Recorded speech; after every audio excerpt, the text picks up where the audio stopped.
Hello everybody, ఎలా ఉన్నారు అందరూ? ఈరోజు అరటిపండుని బాగా ఇష్టంగా తినే వాళ్ళ కోసం ఈ టిప్ అనమాట. జనరల్గా మనం అరటిపళ్ళు కొనుక్కుంటూ ఉంటాము.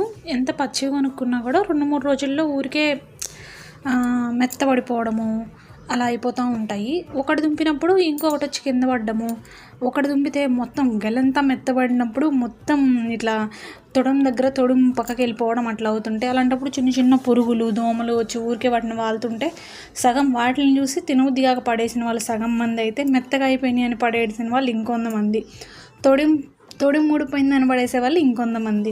అయితే ఇలా కాకుండా మనం అరటిపండ్లు తెచ్చుకున్నప్పుడే ఒక్కొక్క దాన్ని ఇట్లా విడివిడిగా పెట్టేసుకున్నాం అనుకోండి, ఒకటి దుంచినప్పుడు ఇంకోటి మెత్తగా అయినా కూడా ఇట్లా పడిపోకుండా ఉంటుందన్నమాట.